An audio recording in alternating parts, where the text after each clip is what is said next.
Satpam yang tewas di Bogor pernah lindungi majikan perempuan dari amukan Abraham. Dewi, istri Satpam bernama Septian di Bogor yang tewas akibat dibunuh anak majikan bernama Abraham Michael mengungkapkan fakta baru.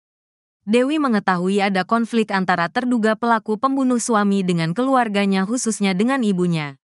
Sebelum sang suami meregang nyawa, Dewi mengaku sempat mendengar curhatan Septian soal sosok majikannya. Selama 5 bulan bekerja di rumah megah tersebut, ia tidak pernah ribut dengan siapapun namun majikannya memang sosok yang kurang menyenangkan. Cerita sih enggak pernah cerita ribut sama siapa. Cuma, korban, suka curhat majikannya bawel, cerewet. Ah udah biasa itu cerewet namanya juga perempuan. Ungkap Dewi dilansir tribunnews.bogor.com dari tayangan YouTube Kang Deddy Mulyadi. Yang cerewet lakinya atau perempuan? Tanya Deddy Mulyadi. Yang si ibunya, ujar Dewi. Suaminya memang pernah menceritakan konflik antara pelaku yakni Abraham dengan ibunya, Farida Felix.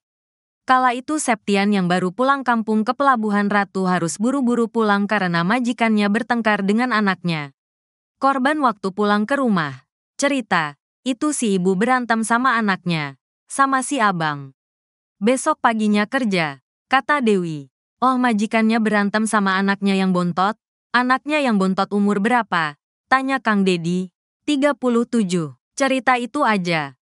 Korban bilang, saya buru-buru balik lagi ke Bogor. Takut ibu marah, imbuh Dewi. Mengingat curhatan sang suami, Dewi tersentak. Dewi sempat memperingatkan suaminya agar tidak ikut campur dalam konflik majikannya itu. Apalagi Septian pernah bercerita sempat melindungi majikannya dari amukan anaknya. Hari Kamis, sehari sebelum pembunuhan, korban cerita, ibu berantem sama abang. Abang diusir sama ibu. Terus ibu mau dicekik sama abang. Udah saya belain. Saya bilang, abang jangan ikut-ikutan, nanti kena imbasnya. Udah habis itu enggak ada kabar. Pungkas Dewi. Diketahui, suami Dewi, Septian yang berprofesi sebagai satpam di rumah mewah kawasan Lawang Gintung, Kecamatan Bogor Selatan, Kota Bogor tewas dibunuh pada Jumat, tanggal 17 Januari tahun 2025, sekira pukul 4.30 WIB. Sosok yang membunuh Septian adalah anak majikan sekaligus bos rental bernama Abraham Michael.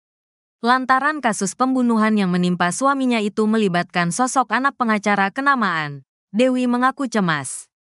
Karenanya, Kang Deddy pun mengurai janji kepada keluarga korban. Enggak usah takut. Nanti saya akan berkoordinasi dengan Pak Kapolda Jabar, dengan Kapolres Kota Bogor. Saya akan memantau seluruh proses penyelidikan dan penyidikannya, kata Deddy Mulyadi. Bukan cuma janji membantu mengawal kasusnya, Kang Deddy Mulyadi juga membantu meringankan beban Dewi. Terenyuh mendengar cerita Dewi soal mendiang Septian adalah tulang punggung keluarga. Deddy Mulyadi akhirnya melayangkan inisiatif yakni seluruh biaya pendidikan dan kehidupan anak-anak korban akan ia tanggung seluruhnya. Yang masih sekolah 2 orang, yang masih sekolah nanti tanggung jawab biaya pendidikannya dari saya tiap bulan. Dan biaya kehidupannya, yang 2 orang ya, kata Kang Deddy. Terima kasih, ucap Dewi. Tak hanya itu, Kang Deddy juga memberikan uang puluhan juta